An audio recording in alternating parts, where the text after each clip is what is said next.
To my YouTube class child growth में आप लोगों का स्वागत है। फिर से एक वीडियो लेके आया हूँ कंप्यूटर का class 10th session 4 principle of effective communication. इसका कुछ इंपॉर्टेंट क्वेश्चन आंसर है, चलिए उसको देख लेते हैं। सबसे पहला क्वेश्चन है, how can you say that a communication done is effective? Take a small example. इसका मतलब है कि आप कैसे कह सकते हैं कि कम्युनिकेशन क्या है, कम्युनिकेशन डस इज इफेक्टिव, यानी कम्युनिकेशन आपका बहुत अच्छी तरीके से हुआ है, आप कैसे कह सकते हैं इसका। चलिए देखते हैं आंसर कि for communication to be effective it must be clear, correct, complete, concise and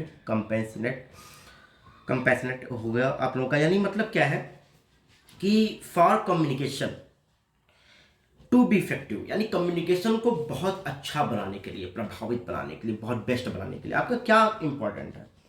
आपका इंपॉर्टेंट ये है कि आप बिल्कुल पहले क्लियर हो जाओ कि जो आपका मैसेज है ना, वो आपका मैसेज जो आप मैसेज देना चाह रहे हो दूसरों को, वो बिल्कुल क्लियर है, करेक्ट वे में है, कंप्लीट है, ठीक है ना, बहुत सारी बातों को ध्यान में रखा गया है, ठीक है।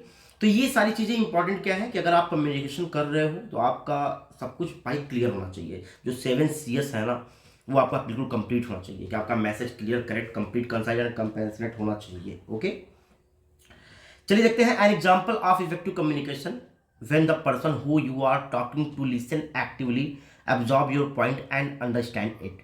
मतलब क्या है कि एग्जांपल क्या दे सकते हैं आप कि आप कोई अगर मैसेज बता रहे हैं और सामने वाला जो पर्सन है वो आपकी बातों को बहुत ध्यान से सुन रहा है, आपकी बातों का पॉइंट बाय पॉइंट समझ रहा है, आपको समझ रहा है, तो आपका जो कम्युनिकेशन है वो इफेक्टिवली है। क्लियर सभी लोगों का? चलिए देखते हैं question number 2, what factors determine an effective communication.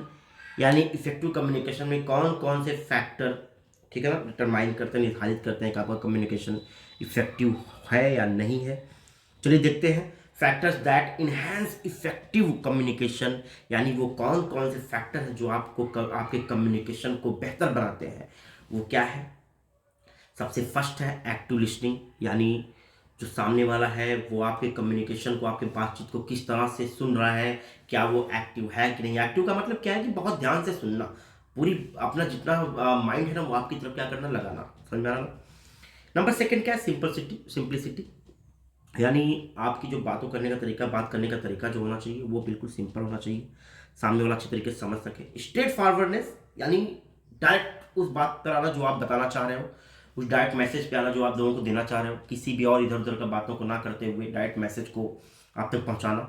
Feedback, यानी आपने क्या बातें दिया है, क्या बातें आपने बताया है, क्या आपने वो बातें अच्छी बताई हैं, क्या लोगों को वो चीज़ समझ में आया है, वो लोगों से आप पूछ सकते हो। फीडबैक उसे कहते हैं ना कि अपने बातों को जब आप किसी को बताते हो तो उससे आप जानकारी लेना कि मैंने जो बातें बताया है क्या आपको समझ में आया कि नहीं आया है, मेरी क्या कमियां हैं, मेरी क्या अच्छाइयाँ हैं, इसके बारे में डिटेल्स करना, इसके बारे में बातचीत करना, वही तो हो गया फीडबैक ना। नंबर 5, स्पीकिंग क्लियरली, यानी जो भी चीज़ आप बोलो ना बिल्कुल क्लियर बोलो, कोई भी डाउट अपने मन में मत रखो। इससे क्या होगा, आपका जो कम्युनिकेशन है वो क्या होगा, उसकी ब्यूटी बढ़ेगी। आपकी कम्युनिकेशन करने का जो तरीका होता है ना, उससे क्या होता है कि आपके कम्युनिकेशन को बेहतर बनाता है। अगर आप क्लियरली कोई बातें करते हो तो इधर उधर की बातें ना करना, सीधे क्लियरली बोलना। Knowledge of the receiver audience, यानी आपको ये भी ध्यान रखना चाहिए ना कि सामने वाला जो बैठा है वो किस टाइप का इंसान बैठा है। अभी क्या है कि आप किसी घूमने वाले पर्सन को, जिसका इधर उधर बस दिन भर घूमता ही रहता है, आप उसको लाके कोई नॉलेज वाली बात बता रहे हो तो क्या वो आपकी बातों को अच्छे तरीके से समझेगा? बिल्कुल भी नहीं तरीके से समझेगा। लेकिन आप अगर उसको घूमने फिरने वाली बातें बताओगे तो वो आपको बहुत केयर के साथ सुनेगा, सुनेगा ना। लेकिन यही चीज़ें हैं कि जो आप रिसीवर ऑडियंस का नॉलेज रखो कि आप सामने वाला कौन है, कैसा है, किस टाइप की बातों को समझता है, किस बारे में चर्चा उससे किया जाए, ये भी आपके लिए बहुत इंपॉर्टेंट है। इसीलिए कह रहा है कि knowledge of the receiver audience, यानी ऑडियंस और रिसीवर के बारे में कुछ ज्ञान रखना। Speed and sequence of speech, अगर आप कोई स्पीच बोल रहे हो तो आपकी स्पीड कितनी होनी चाहिए, ये भी बहुत मायने रखता है कम्युनिकेशन में। कभी कभी क्या होता है कि हम किसी बातों को समझाते हैं तो अपनी स्पीड को बहुत तेज कर देते हैं, इतना तेज करते हैं कि सामने वाला उस चीज़ को समझ नहीं पाता है। इसीलिए जब भी आप स्पीच कोई दीजिए तो स्पीड आपका इतना होना चाहिए कि सामने वाला उसको बहुत अच्छे तरीके से समझ सके। बहुत स्लो भी नहीं होना चाहिए और बहुत ज़्यादा फास्ट भी नहीं होना चाहिए। Relationship between the sender and the receiver, ठीक है ना, ये यहाँ पे 9 मत करिएगा, इसको 1 में रखिए कि relationship between the sender and the receiver, यानी कहीं ना कहीं देखिए, अभी हम आप जब मिलते हैं क्लास में, हमारी बातें होती हैं, तो हमारे बीच में एक रिलेशनशिप है। समझ में आ रहा ना? एक रिलेशनशिप कैसा है? एक टीचर एक स्टूडेंट का रिलेशनशिप है। आप हमारी बातों को अच्छी तरीके से समझते हो, आप हमारा सम्मान करते हो, हम आप लोगों के लिए नए नए टॉपिक्स लेके आते हैं, नए नए तरीके समझाते हैं कि क्या आप लोगों के लिए बेहतर होगा, आप लोगों के फ्यूचर के बारे में सोचते हैं, आपके लाइफ को अच्छा बनाने की कोशिश करते हैं। तो हमारे बीच में क्या है? एक रिलेशनशिप है।